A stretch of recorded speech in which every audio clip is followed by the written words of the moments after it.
We'll hear argument next in Case 24-345, FS Credit Opportunities Corporation versus Saba Capital Master Fund. Mr. Dvoretsky. Mr. Chief Justice, and may it please the Court, to imply a private right of action in Section 47B, Congress would have needed to speak clearly and unambiguously. It did not. Start with the text. Section 47B doesn't come near the high bar for an implied private right of action. Congress knew how to speak clearly to create a right of action, just as it did in Sections 30H and 36B. Congress could have said, an action may be brought by any party to a contract that violates the ICA. Instead, Congress chose language that specifies what remedy is available to parties already before the court. Section 47B applies only if a contract is unenforceable, an inherently defensive concept. And Section 47B2 focuses on courts, not who can sue. It uses the term instance, which ordinarily means a request, not a right to bring an action. Indeed, Congress rewrote Section 47B after TAMA, eliminating the phrase shall be void that TAMA had held created a private right of action under the IAA. Statutory structure points in the same direction. It makes no sense to think that, on the one hand, Congress expressly specified narrow rights of action for particular plaintiffs in 36H and in 30H and 36B, but on the other hand, Congress subtly implied a private right of action for any party to a contract to enforce any provision of the ICA in 47B. What's more, Congress vested the SEC with an array of powers to enforce the ICA, from investigation and rulemaking to exemption and filing suit, which further suggests that it didn't intend private enforcement by implication under Section 47B2. If the Court lets the Second Circuit's decision stand, the clear statement rule in Sandoval and Gonzaga will have little meaning. The Court should leave private rights of action to Congress and reject Saba and the Second Circuit's unworkable return to the ancien regime. I welcome the Court's questions. Respondent has quite a different reading of Transamerica than you do. So would you spend just a minute or two responding to Respondent's argument as to Transamerica? Of course. So I think Transamerica, TAMA, is really the linchpin of their argument. Their argument, as I understand it, is that in Transamerica the Court interpreted void a certain way in the IAA, and that necessarily carries over to present-day ICA. That's incorrect on a number of levels. I agree with them that void was the key language in TAMA, but Congress moved away from that language in 1980 when it amended the ICA. The very linchpin of the Court's opinion in TAMA was that the concept of voidness necessarily has customary incidents that let you go to court, including not only to determine the voidness but also to get restitution. In the ICA in 1980, Congress eliminated void from 47B. It came up with an entirely new construct in B1 and B2. It replaced voidness with unenforceability. Unenforceability is inherently a defensive concept, not one that lets you go to court affirmatively. And then in B2, it introduced court-focused language, focusing on what courts may or may not do when they have a contract before them in a litigation where the parties are otherwise properly before the court. And so whatever one may think of TAMA as to the IAA, it doesn't apply to the ICA where Congress moved away from that language. And in addition to that, a key difference between the ICA and the IAA is that the ICA contains the two express private rights of action in 30H and 36B. And where Congress knows how to write a cause of action explicitly by saying a cause of action, a claim may be brought or an action may be brought by a particular plaintiff against a particular defendant over a particular violation, that strongly supports the notion that Congress did not impliedly leave the door open in 47B2 for an even broader cause of action that would let any party to the contract go in to sue not just over a particular provision of the ICA, but over any provision in the ICA that may be violated. Mr. Counsel, we have said in Tutros, in Court, in Sandoval, that what we're looking at is whether Congress intended to create a private right of action. You say that neither the text or structure does. But I'm not sure you're leaving out one very important part of the context, which is the statutory history. And that's what the other side relies upon. The IAA and the ICA were passed in the same bill. TAMA then held that identical statutory language in the IAA had a private right of action for rescission. So you're relying on the changes that occurred to differentiate the ICA today, correct? We're relying on the changes, but I would also note that TAMA was a holding only as to the IAA, not as to the ICA. And but so the language is identical. If this case had come up a year after TAMA, do you think that on the basis of Sandoval we would have ruled differently? Well, the fact that the IAA, unlike the ICA, contained no express private rights of action was the very first sentence of this Court's analysis in TAMA. And so even pre-1980, there was that distinction that this Court, in this hypothetical case, might have focused. But that difference went solely to the question of damages, not to the question of an implied cause of action with respect to rescission. There is no other claim being made. The issue is narrowed to, is there a right to rescission of an implied cause of action with respect to rescission, correct? That's correct, but the Court hasn't distinguished under the Sandoval line of cases between the standard where damages are sought impliedly versus the standard where equitable relief is sought impliedly. Well, but Congress has, because what we have said with respect to that statute, the TAMA statute, is that there's no implied cause of action that there is an implied cause of action for rescission. We didn't recognize one for damages. That's true, but the distinction in TAMA didn't turn on damages versus equitable relief. It turned on the word void in Section 215 versus different language in 206. Oh, in TAMA we said that the word void is the power to rescind. And that's exactly the language that Congress used in the ICA in 47B. It says that in the instance of a party that seeks or demands rescission, that it could be given in certain circumstances. So you make much of the fact that Congress did away with the word void, but it kept exactly the meaning of void. It said the insistence of a party to seek rescission. I don't think it did, Justice Sotomayor, first because the Court said in TAMA that voidness was about more than just rescission. It was also, this is at page 18 of the TAMA decision, a person with the power to avoid a contract ordinarily may resort to a court to have the contract rescinded and to obtain restitution of consideration paid. So, but it didn't. All it talked about was their TAMA court was only an implied cause of action for rescission, where the subsequent disputes among courts lay was whether that statute also permitted damages. And Congress answered that question in the ICA. It only permits damages in a limited number of cases and not in others. And it doesn't permit it in rescission. But, Justice Sotomayor, Congress also moved away from the word void to the word unenforceable in B1. And I think that's a critical distinction. Well, Counsel, but, can I'm sorry, just one last point. I know that many of my colleagues don't believe in statutory history, but here we have both a House and a Senate reports accompanying the 1980 amendments to the ICA.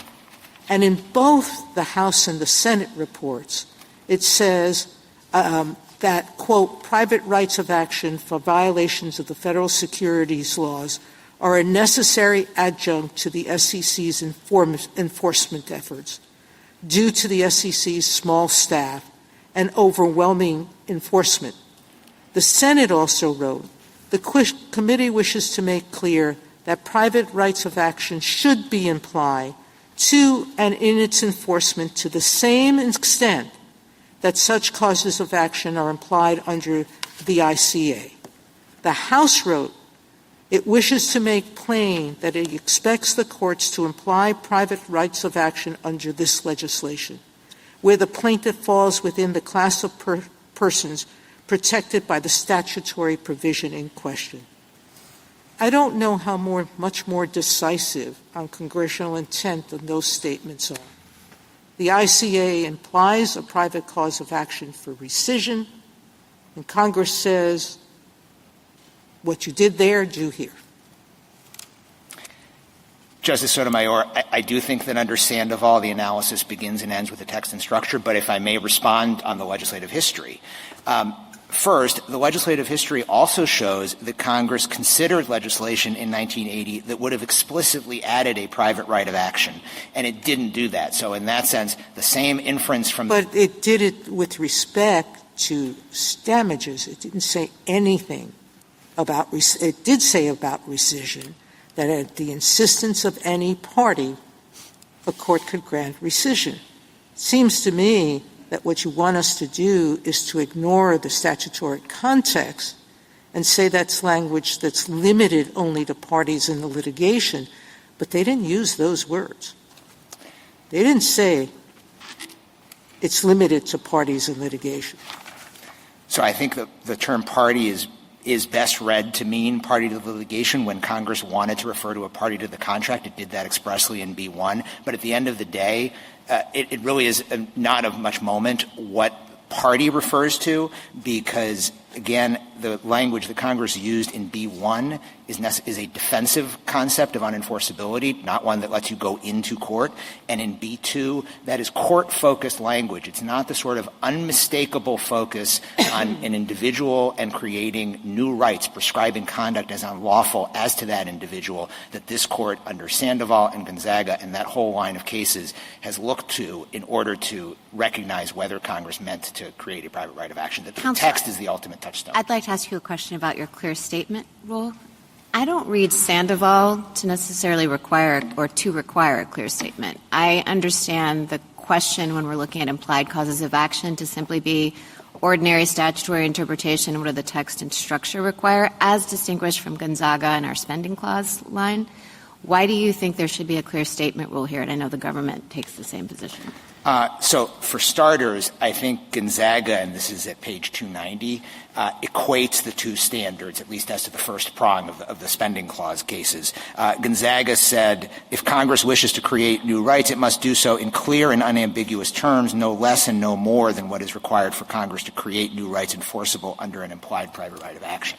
As to why that makes sense, I think it goes to Justice Scalia's concurrence in the Thompson case, which I think is then becomes much of the basis for the Sandoval opinion, where he said that creating a private right of action is such a significant legislative act that there's only a remote possibility, that's a quote, that Congress would do that implicitly. And so before this court, as a matter of separation of powers, reads an implied private right of action into a statute, it ought to look for that kind of clear But that would be language. that would be an innovation. We haven't expressly said that in our implied cause of action cases. I think you've said it in Gonzaga, and right. I think it's also Gonzaga was a spending clause. 1983. Haven't we said it in the context of 1983 and whether it secures a right enforceable under federal law, quite apart from the spending clause context? Right. You've said it under the first prong of the spending clause. But forget it. We said whether 1983 secures a right for purposes of federal law. Right. That is the context in which you have equated the two standards. But I think the key point is that you have equated the two standards and that the separation of powers concerns are similar across the two contexts. And Sorry. No, if you might finish your answer first. No, I think the separation of powers concerns are similar across the two contexts. In both situations, it is the role of Congress to determine whether it is conferring a right and whether that right is privately enforceable. Thank you. I had understood that the spending clause context had particular concerns that were relevant to this inquiry. So while we may have said it in the context of 1983, I thought we said it, as you pointed out, in Gonzaga and the line of cases there, in a spending clause context in which we analogize to contracts. And so it was very important to have clarity from Congress in the federal grants context. And that's sort of the impetus of the standards there. Have we said that same sort of thing in this context outside of spending clause? I think, again, Sandoval itself really establishes the clear statement rule. That's how this court characterized Sandoval in cases like Gonzaga. When this court was relying on Sandoval and Gonzaga and applying the same standard for both contexts, the court described it as a clear statement rule, as a rule requiring Congress to clearly under that rule for this purpose, I'm looking at B2, and you say it doesn't have the kind of party-centric language. I mean, yes, a court may not deny the rescission, but it does say at the instance of any party. And so we do have references in the text of B2 related to parties. Why is that not sufficient in your view? Because the way in which this is written, its primary focus is on what courts may or may not do. In that sense, it's like the Thompson case, where the court said that, I think it was the Parental Kidnapping Prevention Act there, is a mandate directed to state courts. It doesn't create individual rights, even though what those courts may do may have consequences for individuals. This, too, is court-focused language. Right, and but when the right here is the right to bring the action, then a court can't do what it does unless it has an action. I don't understand why it isn't implicit in a direction to a court related to a kind of legal action that the party, as it says here, any party, can bring the action. It doesn't say that any party can bring the action the way it does in Section 36. It just says at the instance of any party. At the instance ordinarily means at the request of a party, but there are all sorts of things that parties might be able to request from the court once they are already before the court. I understood that your argument here was that the party can raise it defensively. Is that right? So your point is at the instance of any party in defense. That's how this would work for you? I think that is right, and that follows from unenforceability. But unenforceability is in B1, and B2, we are looking at the text here, and it says that the contract has been performed. So we're sort of in a different world in B2. In B1, the contract hasn't yet been performed, and I suppose you could have an unenforceability argument there, but aren't we already in the world in B2 of a contract being performed? Respectfully, I read the interplay between B1 and B2 differently. I think the only way that you get to B2 is through B1. If you have a contract that has been performed, that can be either full or partial performance.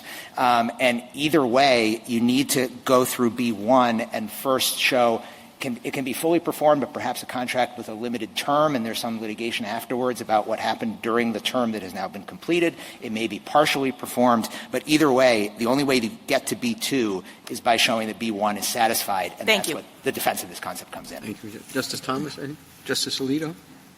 Justice Sotomayor? Okay. Justice Gorsuch, anything? Unfortunately, I have several questions. I think this case is extremely close. I'll just put cards out there on that. So when you're talking about the statute alone, I get it.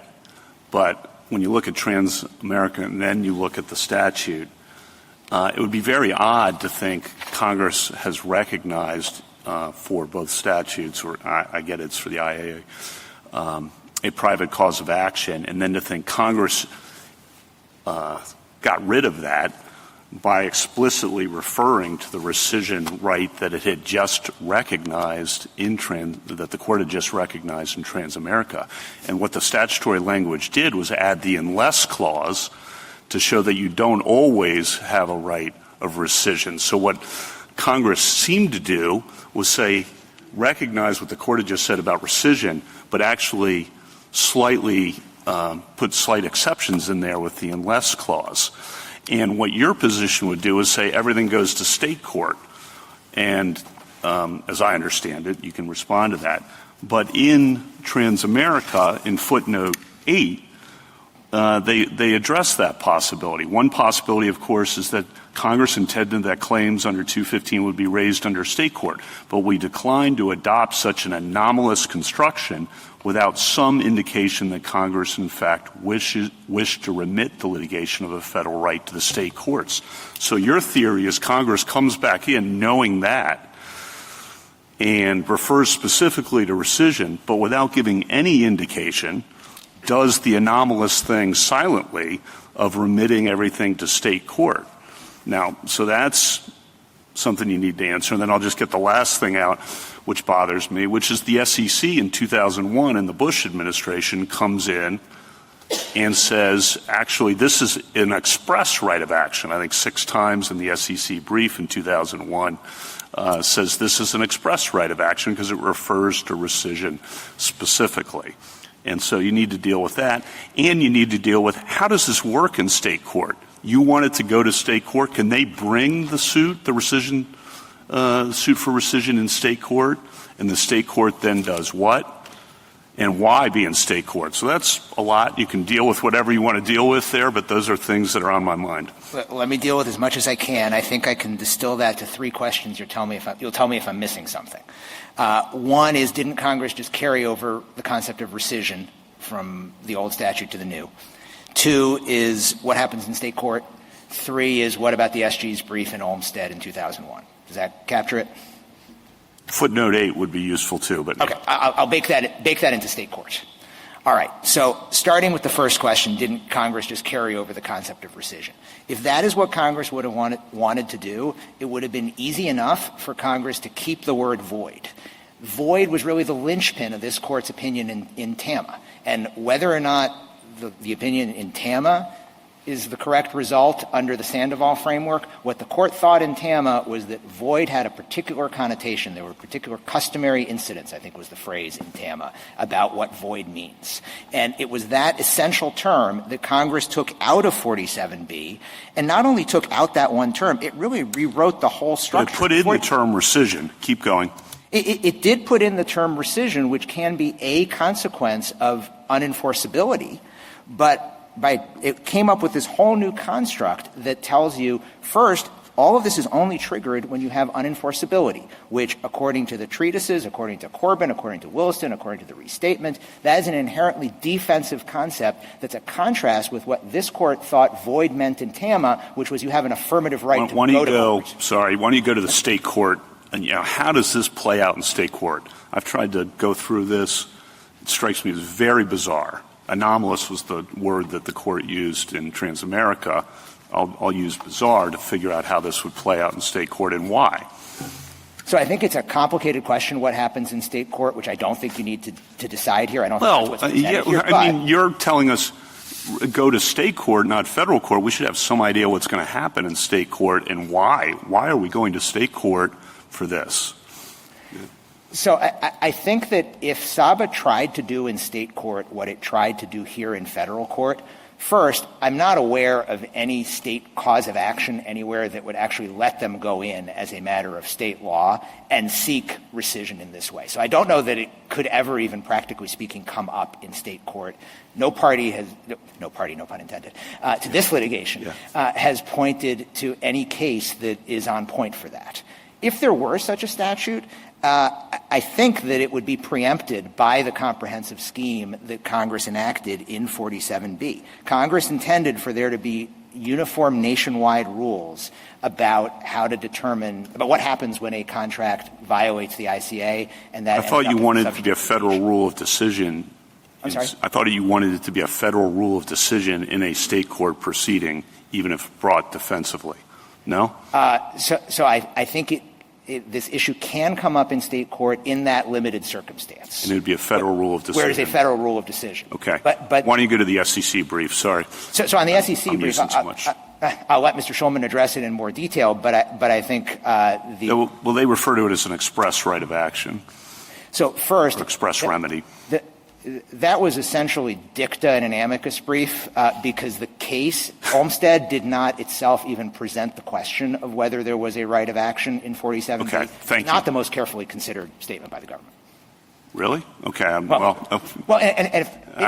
If I might just do you know that, or you just if I might just add, I think they have said that in the wake of Sandoval, which had come out just shortly before that Olmstead brief. 7 months before, I think, but yeah.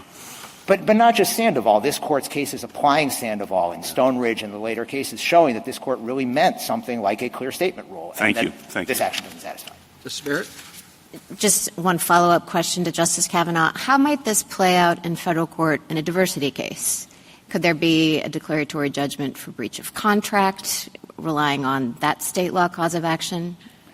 I don't think there could be. I think for much the same reason that Congress intended this to be a uniform scheme that would preempt state law, it would also displace the ability to bring a declaratory judgment action. It could be used, and in fact is intended to be used, as a rule of decision in federal court if it comes up defensively. In a situation, let's say hypothetically, where a fund has a dispute with the advisor over the payment of fees, and a defense to that could be, well, wait a minute, actually the contract was never valid in the first place, or is unenforceable because it somehow violated the ICA. That might come up as a defense in that kind of a suit between a fund and an advisor, whether it's in federal or state court. Is that necessary to your argument? If we think that rescission isn't just a defense, then do you lose on the cause of action point?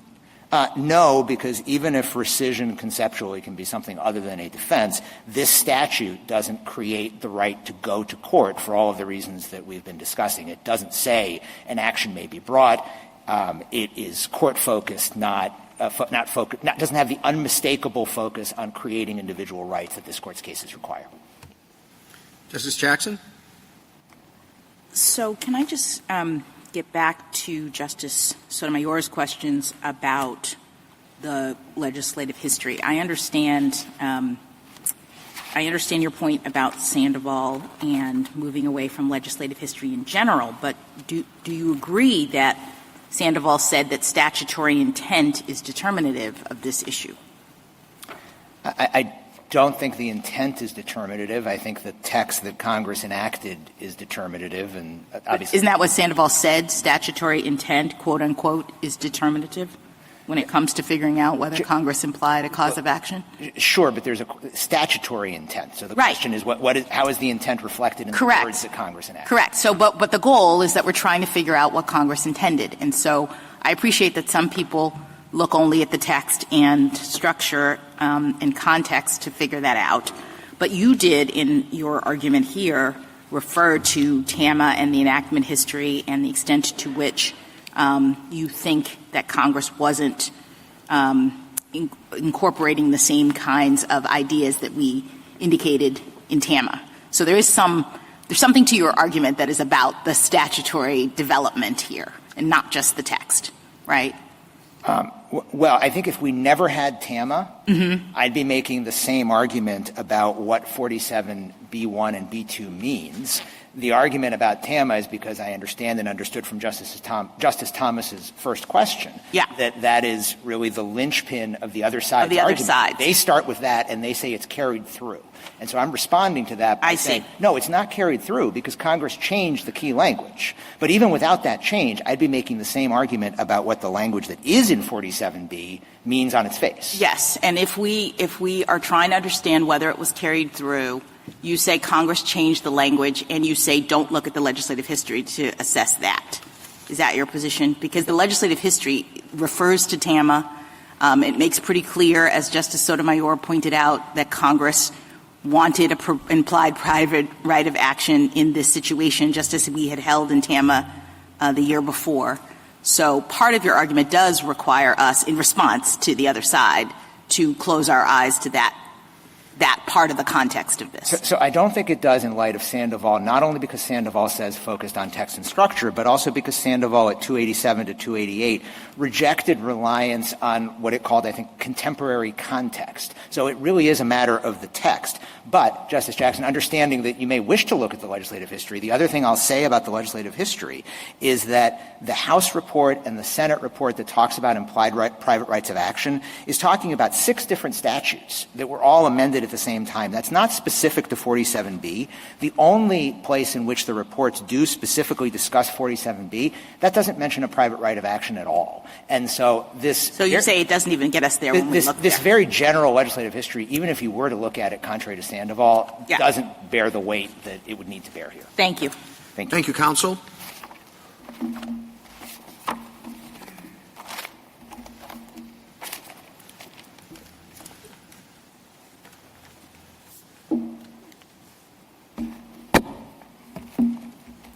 Mr. Shulman? Mr. Chief Justice, and may it please the Court, most statutes fail the stringent and demanding test to imply a private right of action under this Court's precedents. Section 47B of the Investment Company Act is no exception to that rule. Its text does not unambiguously create new rights or focus unmistakably on individual plaintiffs. Instead, it references pre-existing state law rights and tells courts how to limit them after finding a violation. The ICA's structure confirms that Congress knew how to authorize private suits, as it did expressly in two narrow provisions that do not apply here, while otherwise entrusting broad enforcement authority to the Securities and Exchange Commission. In contrast to those express rights of action, Section 47B simply imposes rules of decision that apply in cases otherwise properly before a court. But it does not implicitly authorize commencement of new federal lawsuits by anyone who alleges that a contract violates any part of the ICA. The judgment of the Second Circuit should be reversed. I welcome the Court's questions. Would you zero in on respondents' argument and use of the Transamerica case? Yes, thank you. So I agree with my friend that the Transamerica case was focused on the word void in the Investment Advisors Act. That's the key language that it relied on, the customary incidence of voidness to imply a right of action for rescission. And that's the language that Congress removed from the Investment Company Act in 1980. So that's not the text that's before this Court. And I don't think this Court needs to question Transamerica at all. This Court has a different statute in front of it, and the post-1980 ICA does not meet the standard to apply. If it were, Mr. Shulman, suppose that Congress had done nothing on the ICA front. Would Transamerica control? We think that would be a closer question, but no, ultimately I don't think it would. I think, as my friend mentioned, there are differences between the ICA even before 1980 and the Investment Advisors Act, such as the fact that there were other express rights of action in the Investment Company Act. That's something that the Transamerica Court noted about the Advisors Act. So we think that alone could provide a distinction. And if it — Although there were express rights of action for damages, and presumably Congress is considering both of these pieces of legislation at the same time, their companion bills, the fact that they decided to have damages suits in the one, I don't know. Like, they knew how to do it. They decided to have damages suits in one, not in the other. But what does that have to say about the issue that Transamerica decided? Well, I agree with what my friend also said, that this Court's implied right of action cases have not drawn a distinction between damages and equitable relief, that it's sort of painted with a broad brush in that respect. But you would really have us look at these two companion pieces of legislation passed at the same time and say that the exact same language has one result in one statute and the other result in another statute, just because there happens to be in one of the statutes private rights of action for damages that are essentially unrelated? That seems like a pretty extreme position, honestly. So I will say that's a hypothetical question that this Court doesn't need to decide. It obviously doesn't have But it helps me think about it. You know, it helps me figure out, like, what's the baseline here? Sure. So I'll offer two things in response to that. I think there's another potential distinction between the two statutes, which is that the Investment Company Act is distinctive among the securities laws, even as distinct from the Advisors Act, in how intrusively it treads on core matters of state law about the internal workings of corporations, who can be on a board. And so there I think there's special reason to think that Congress might not have been treading into areas traditionally governed by state law to the same extent. I also think that even if the logic of TAMA might suggest the same result for the pre-1980 ICA, this Court didn't confront it, and this Court, its methodology has evolved, and if this It's kind of it hasn't really. This is several years after Court v. Ash. I think Mr. Clement makes this point in its brief. We hadn't gotten to the rhetorical pitch that we discovered in later cases, maybe. But the Court had made a shift already. This was by the exact same people who decided Court v. Ash. This is not an ancien regime case. So I think TAMA is a transitional case. There are certain respects in which it more closely resembles the modern cases, but it also is relying on some of the bad old days cases, such as the Cardon case from the district court, the Mills case, which was really a follow-on to Borak, the epitome of the bad old days. So I think it's certainly — Sandoval specifically cites Transamerica in a kind of approving way. That's true. Not and I kind think of approving, very approving, several times.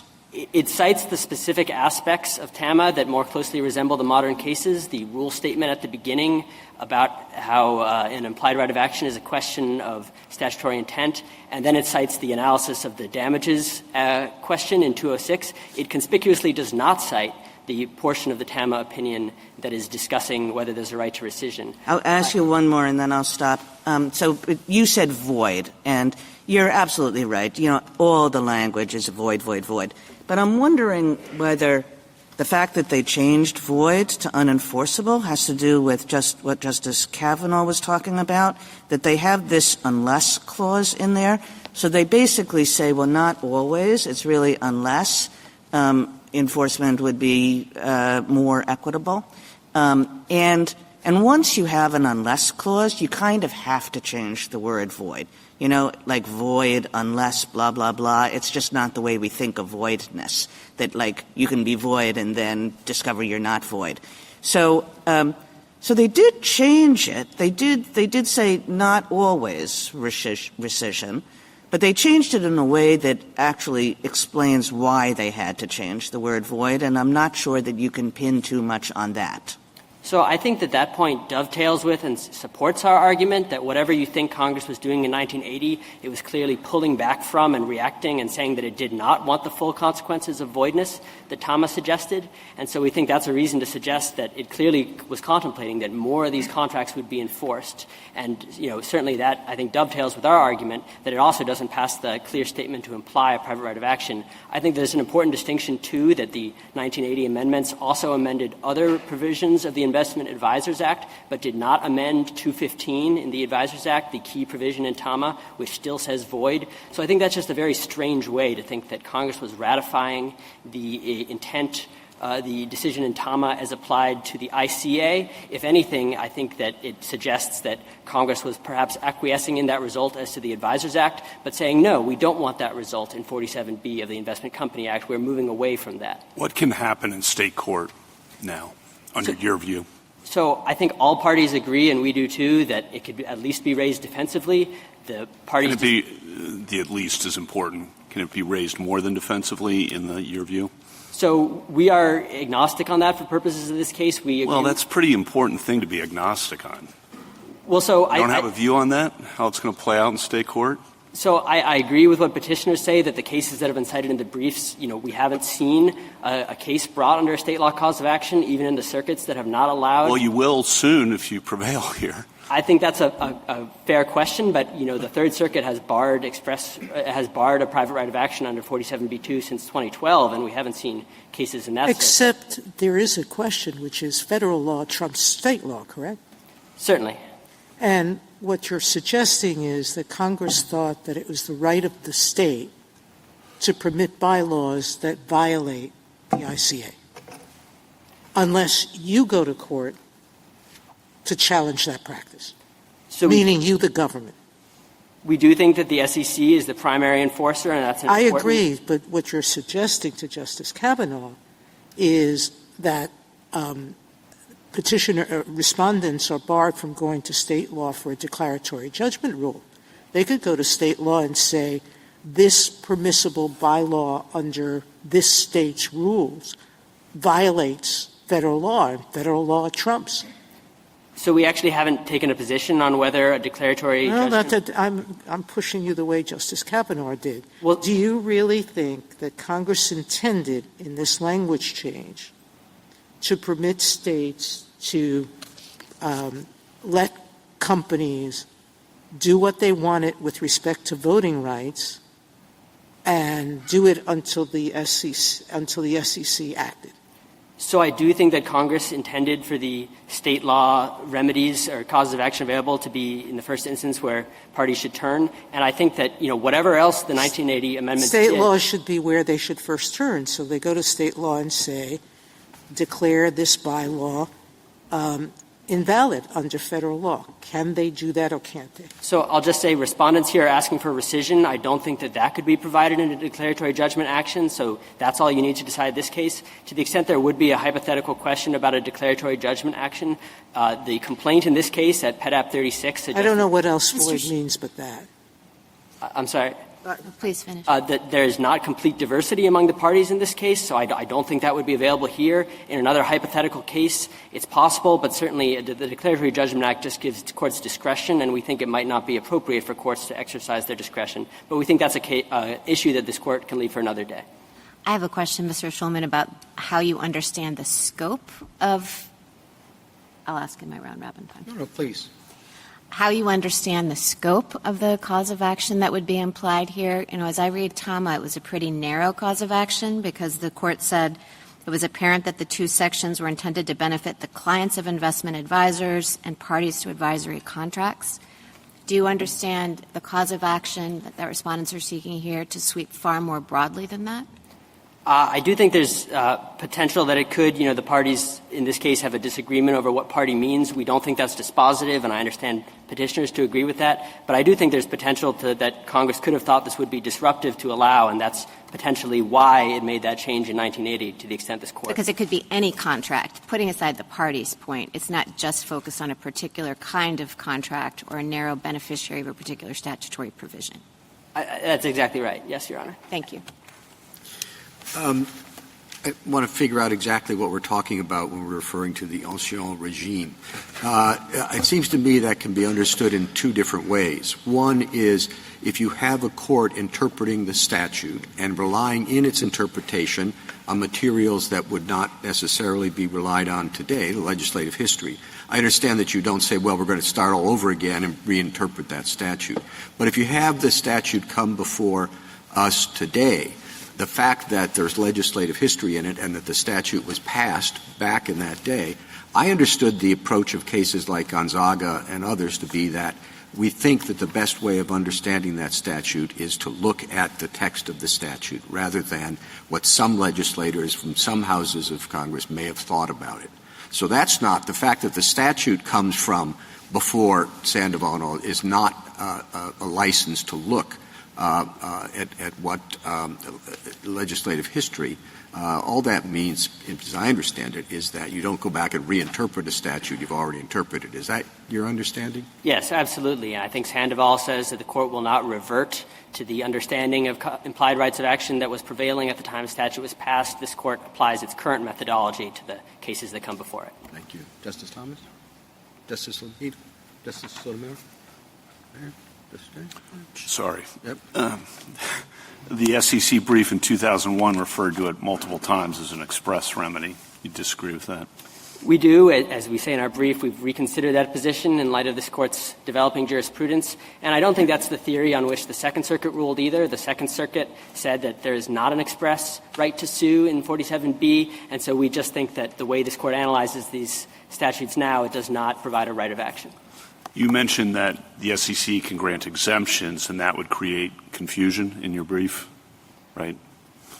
We do think there's the possibility of that. I do want to say we're taking this Court at its word that text and structure is what matters, so we're not making a policy argument that you should decide on that basis, but we do think there's a possibility of that.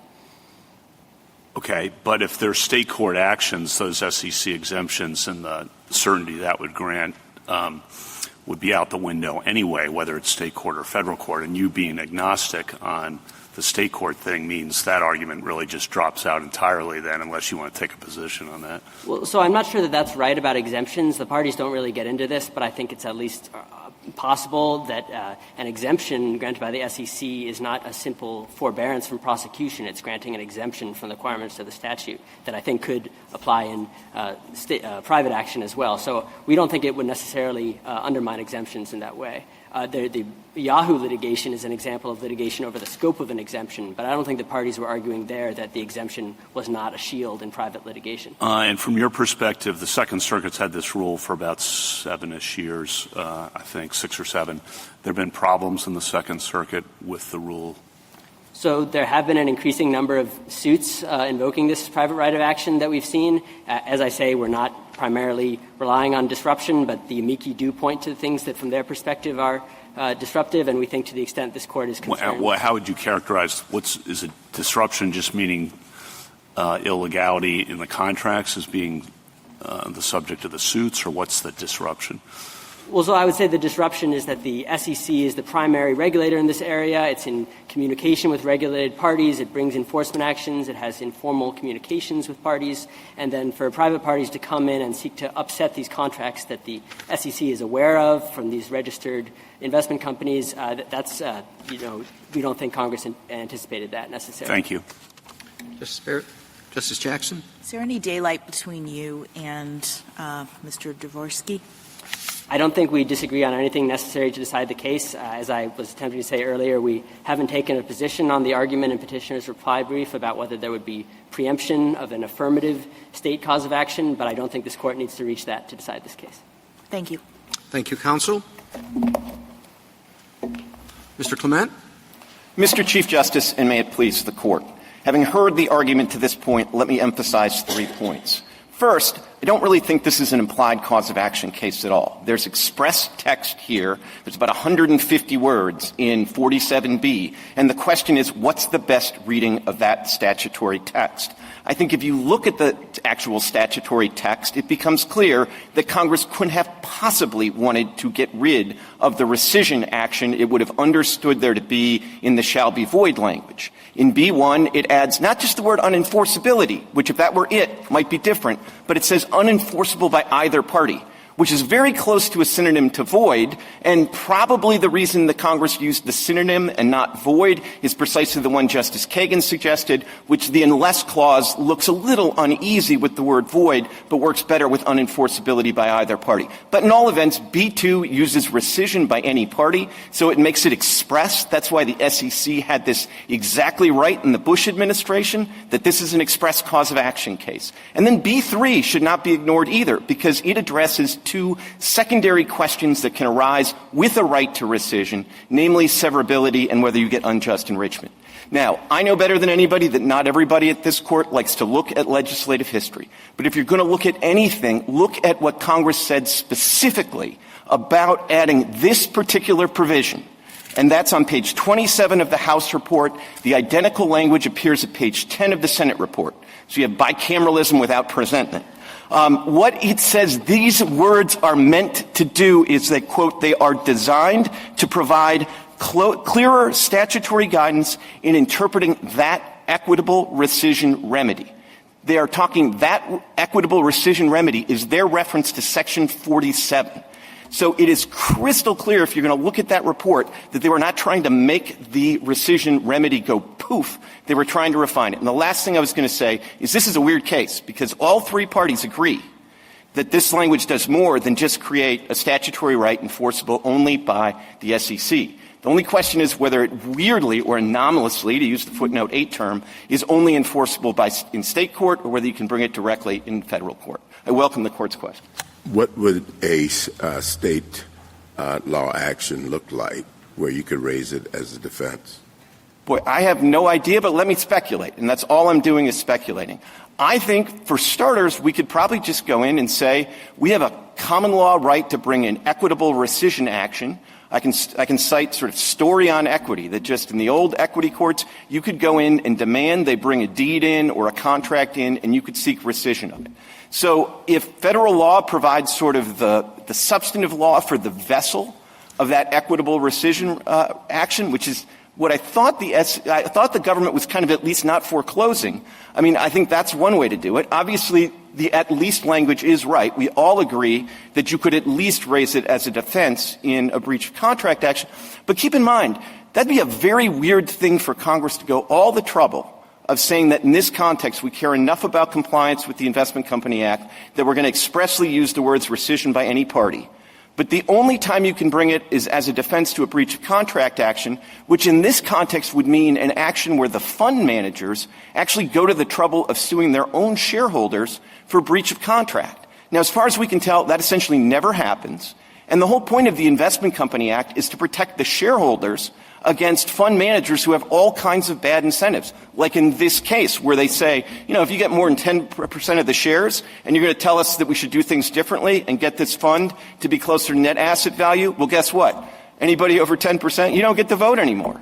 I mean, it's a clear violation of 18I of the Investment Company Act, so there's no way the fund here is going to sue my clients for breach of contract. So under their theory, this language that Congress went to all this trouble to add is basically nugatory. Counsel, you cited the House report, and then you said this is what Congress said. Did Congress pass the House report? Of course they didn't, Your Honor, and obviously a little bit loose in that language.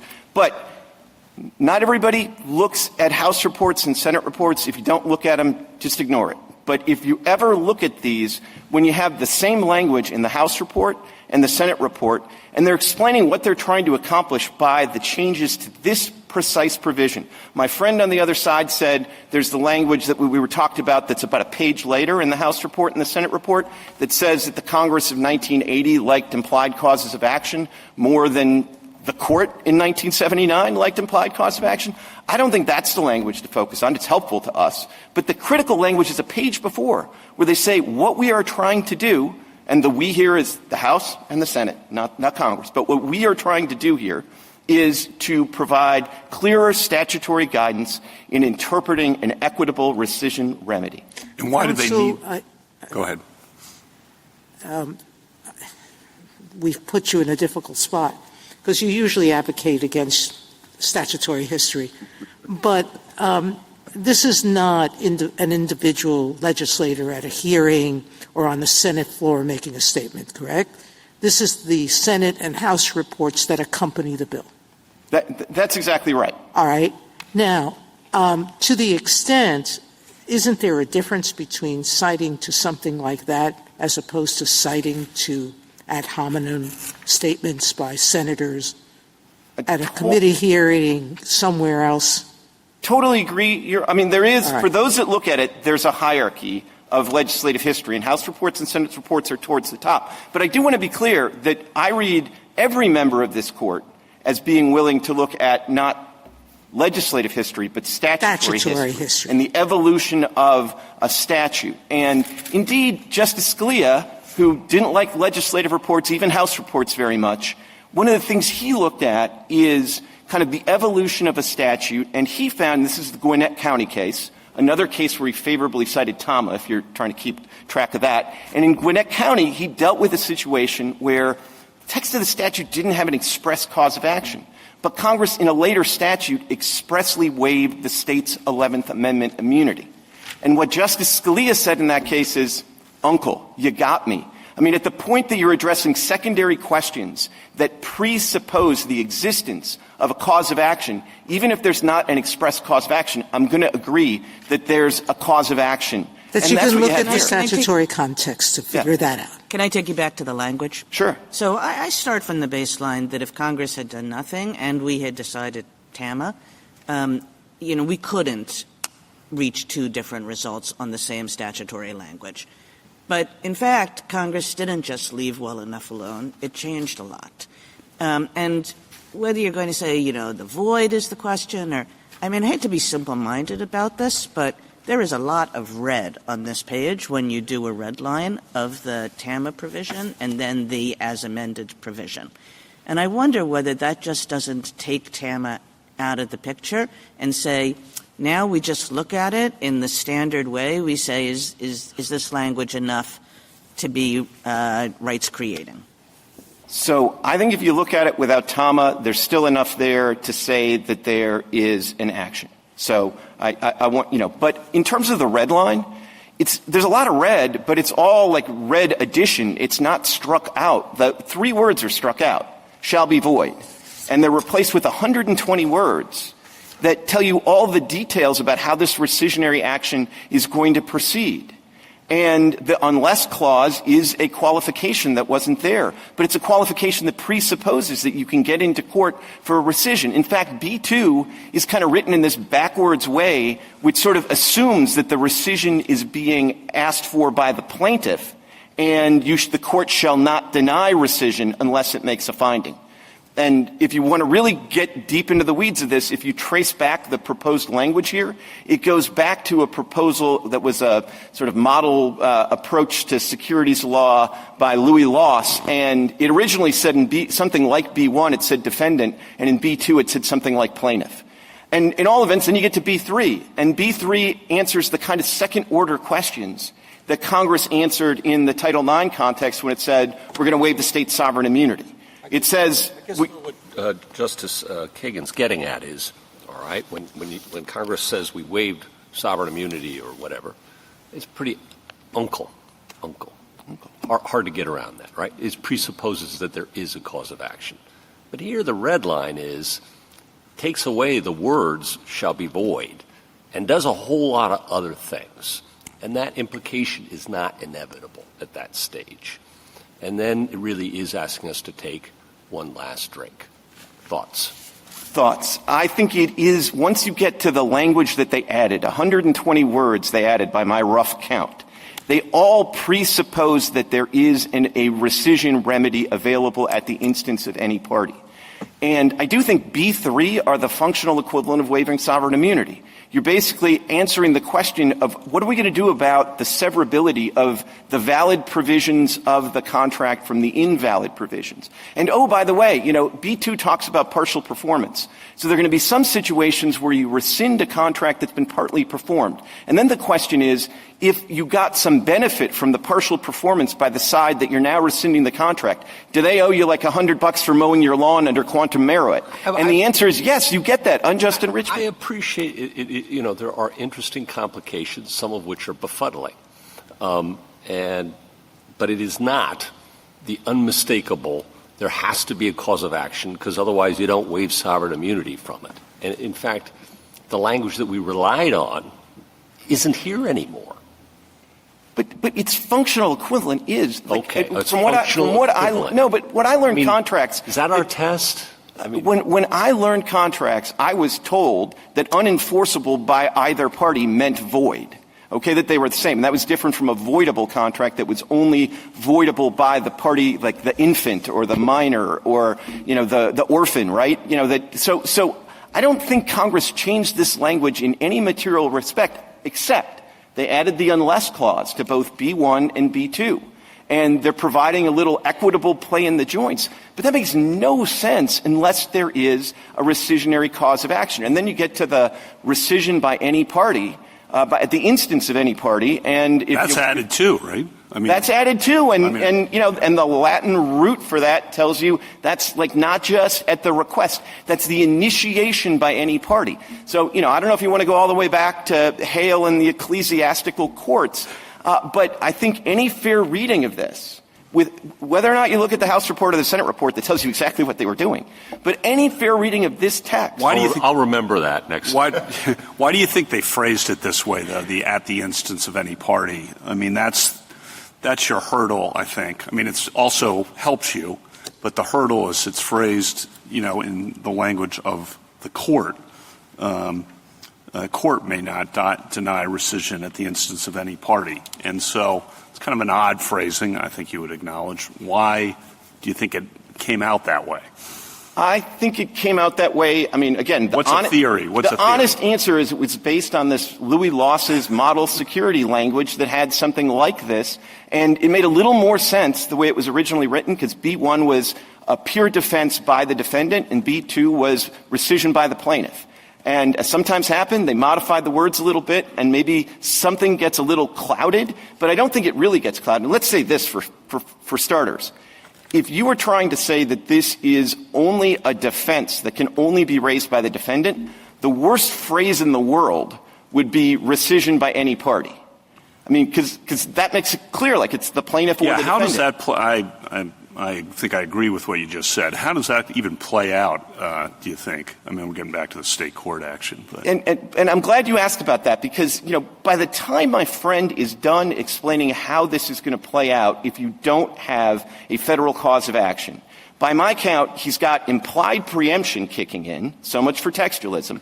But then I heard today for the first time that there's somehow going to be implied displacement of the Federal Declaratory Judgment Act in a case where there's diversity jurisdiction. The circus music is playing over here, and you avoid all of that, all of the anomalous result from footnote 8. If you just say, hey, this isn't that big a deal, you go in, and keep in mind, whatever you decide in this case, you are going to be able to go into federal court under an equivalent action under the Investment Advisors Act and the Exchange Act. It's not just TAMA, it's 29B of the Exchange Act, which has the same shall be void language, happens to actually Congress in 1938, 2 years before it passed these statutes, it added a statute of limitations to shall be void language, making clear beyond all cavil that that was a cause of action. And I think you have the similar thing here. By the time they add B2, by the time they add B3, you can only understand. Do you understand their implied preemption thing? What were they talking about there? I think they were talking about the fact that once you were in state court and you raise this as a defense, it is a uniform nationwide federal defense that would displace any state law that sort of got in the way of raising the state defense. But again, to me, when they're trying to get up here and bang the table about, text, at the point they're relying on implied preemption to make things sort of work in state court, I think they've lost the theme. The theme is look at the text. I think this is an easy case after Tama for the reasons we discussed, but I take this text straight on, and this text, rescission at the instance of any party. But Mr. Clement, any party, if it refers party to the contract, then it's not crazy language to use. I heard you say to Justice Kavanaugh that would be the worst language to use if it was a defense, and I assume that you meant because you're thinking of parties to the litigation? Or did I misunderstand that? No, I think either way, it's the worst language if what you're saying is it's only a defense. Because then you would say rescission by the defendant or rescission as a defense. You wouldn't say rescission by any party. No, but what if it's party to the contract? Rescission by either party who wants to get out of the contract as opposed to party to the litigation. But again, you would say rescission by the defendant or rescission by as a defense. You wouldn't say rescission by any party. Rescission by any party sort of suggests that either both principles to the contract could raise the issue. And so I just don't understand if you were saying it's only a defense. Why would you say rescission by any party? Especially because, keep in mind, and I'm going to give you an old chestnut here, Ward against Sherman, a 1912 case from this court, which described rescission as an affirmative remedy. So, the idea, and this court said as much in Tama, without citing my chestnut, that in Tama, we could say you can raise voidness or rescission as a defense, but we've never thought of it as being only a defense. The customary incident of voidness includes an affirmative right to rescission. And one way to think about this, and the way I think about this, and I think it's the way the SEC was thinking about this in 2001, is Tama probably is fairly described as finding an implied right to rescission, because it had to get from the word voidness to the incidents of voidness, which include rescission, which requires a little bit of implication. I think after 1980, we're out of implied cause of action land. We are into express textual references to rescission by any party. There's an express cause of action in the ICA, though. What about, and that's a difference between this and the IAA and Tama, that there is an express cause of action in this statute. Remember, the party that was resisting even an implied right to rescission in Tama raised sections 30 and 36 of the ICA. And they also raised some other express causes of action and other provisions of the securities law. And they said, this shows you that when they want to do an express cause of action, they know how to do it. And that didn't deter the majority in Tama, which of course included Justices Rehnquist and Justice Powell, from finding the rescission remedy. And of course, that decision, there's the transition from yes, we're finding a rescission remedy to no, we're not finding a damages remedy. And the court says it's quite different. So in Tama, they expressly considered the same causes of action for damages. And it didn't, in the ICA, and it didn't stop them from inferring a rescission remedy in the IAA. And now, my friend will tell you, well, yeah, but this time that they're the exact same statute. But that makes very little difference in the context of these two particular statutes, which were passed the same day in the same act of Congress. And so, and indeed, if anything, the argument that was kind of made in Tama is, look, the Investment Company Act, they wanted some remedial stuff because they had these two damages actions, so they probably would have been more forgiving of wanting rescission action. So I just don't think you can get there from that. I think Tama got it right on the rescission, but it was by implication. I think after 1980, it's no longer even by implication. And that's, I think, what the SEC was saying in 2001 when they said, and, dictum. I don't know amicus briefs had dictum, but they said it 6 times. So it was a pretty considered position. And by the way, it was all in service of getting the Second Circuit not to come up with an implied damages remedy. The SEC told the Second Circuit, you don't have to do that because there is an express That's the same as TAMA then, right? What's that? That's the same as Transamerica. Don't have the damages remedy, just have the rescission.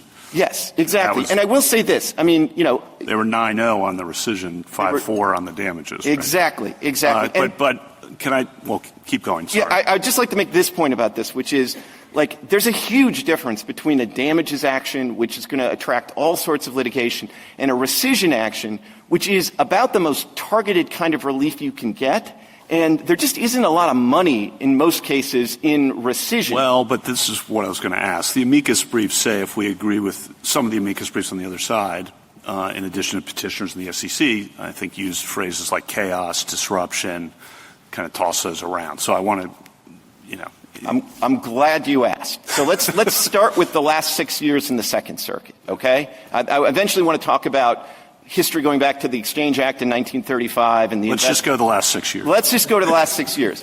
Now, I would say in most circumstances, just 6 years in one circuit, not that big a deal. But in a financial case, 6 years in the Second Amendment, in the Second Circuit is Freudian. 6 years in the Second Circuit is a long time. And I looked at those amicus briefs, and I actually tracked down what's happened in the Second Circuit. And as far as I can tell, there's really 2 sets of litigation. There's the litigation my clients are bringing. And I think we're on the side of the angels trying to liberate shareholders and increase net asset value, okay? So I'll defend those to the end. The other cases I found, there's 3 cases they cite that involve challenges to SPACs, okay? Here's what actually happened in those cases. Those 3 SPACs raised a bunch of money thinking they had some great new idea, and then that idea sort of petered out, and they hung on to their money for 18 months. And at that point, somebody said, geez, this looks like an unregulated investment company because they're holding on to all this money for purposes of investment. They haven't done anything with it. And so they brought that action. The SEC, I think it was in the last administration, but the SEC looked at it and said, yeah, actually, this is a problem. And then they created a new rule that says you basically have 18 months when you have a SPAC before you need to actually take those funds and invest them. Otherwise, you either got to give the money back or you got to satisfy all the requirements for an investment company. And then those cases settled favorably to the plaintiffs. And that's it, as far as I could tell. That's the floodgates have opened. And I think the reason for that, and then, of course, we've had rescission actions under the Exchange Act since 1935. I don't think there's been a moment under the Exchange Act where courts didn't think there was a cause of action for rescission under the Exchange Act. In 90 years, floodgates have not opened. Now, why is that?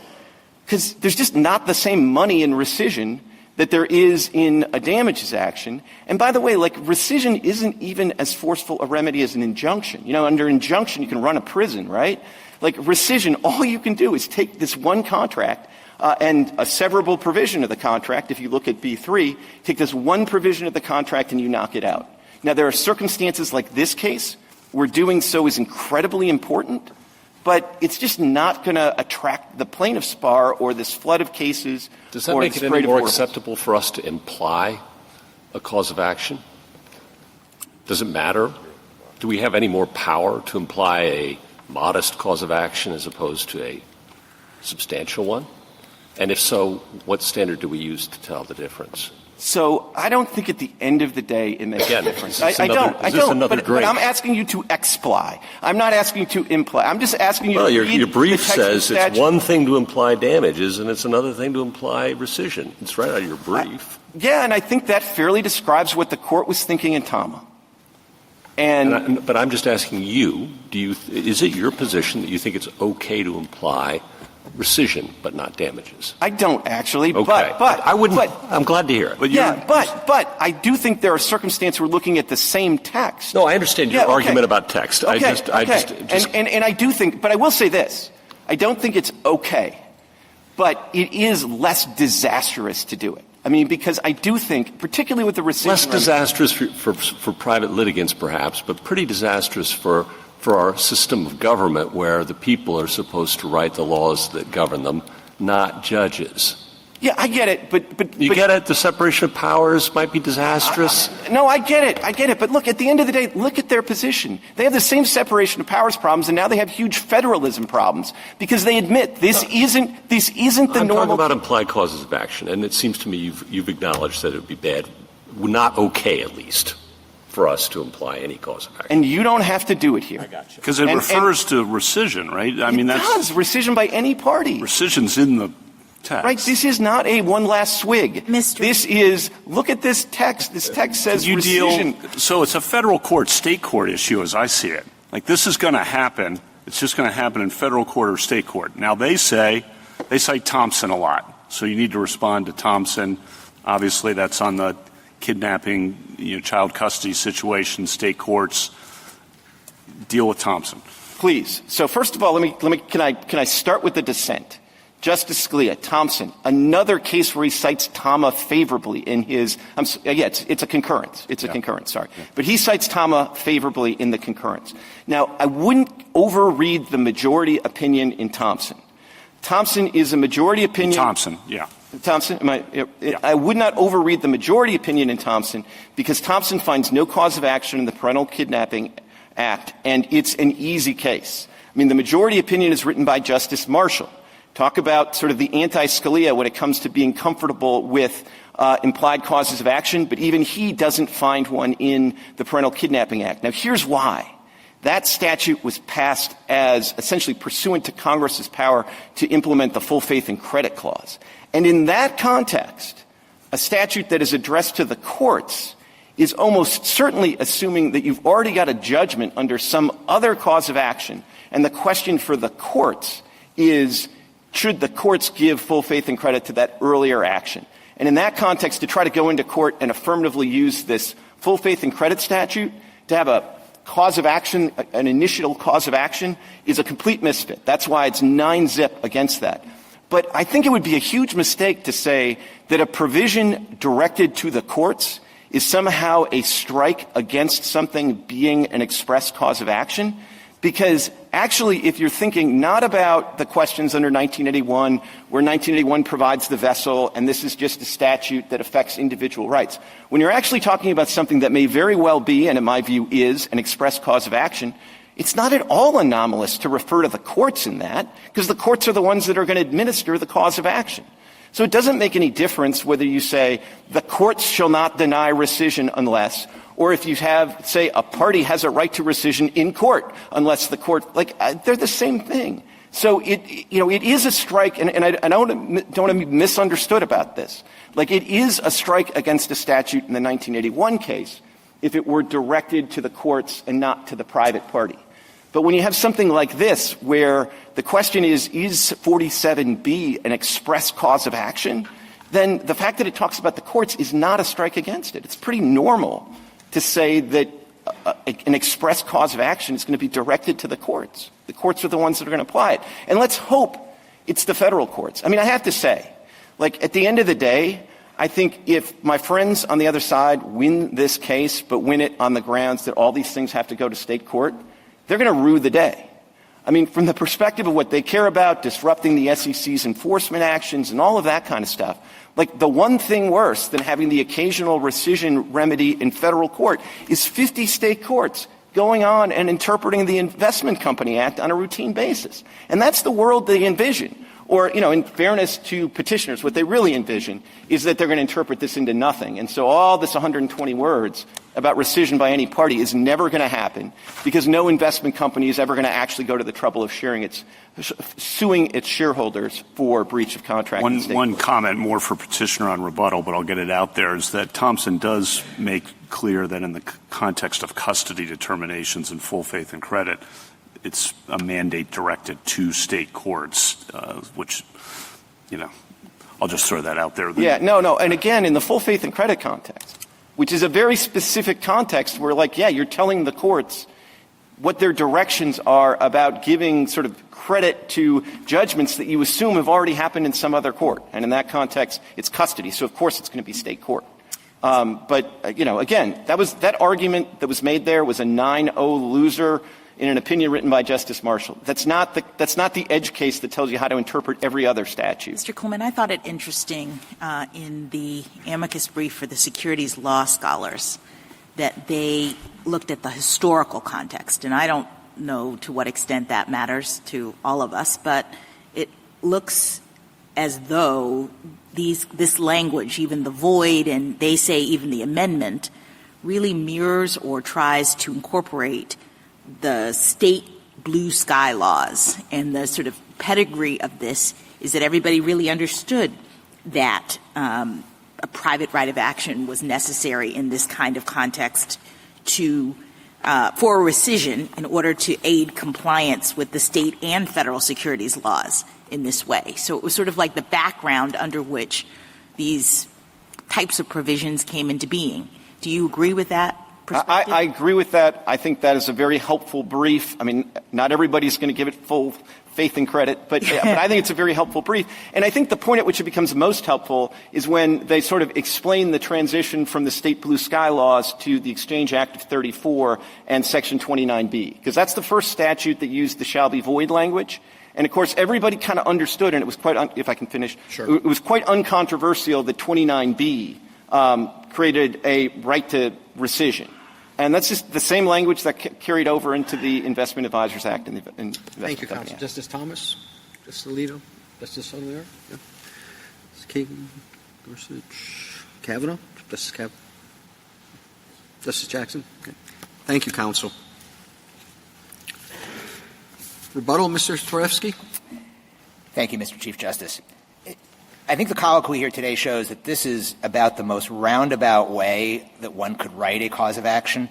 If Congress wanted to create a right to sue here, it could easily have specified who can go to court, for what, whether it's for damages or for rescission, against whom. It didn't do any of those things in this statute. And so what was Congress possibly concerned with here? One thing, we know Congress was concerned with the level of enforcement and with where it was going to happen. We know that because Congress pulled back on the rescission remedy by adding the balancing requirement and the severance requirement, and that shows that Congress was concerned about over-enforcement. Congress in this statute made the SEC the primary enforcer of the ICA. It also allowed the SEC to grant exemptions, which again shows that Congress was concerned about over-enforcement. What Congress didn't try to do in 47B2 was create a backdoor cause of action that would allow anybody into court, any party, to sue over any violation of the ICA anywhere. With respect to Justice Sotomayor's question about how investors could be trapped under these impermissible bylaws, one, again, the SEC has taken positions on that issue.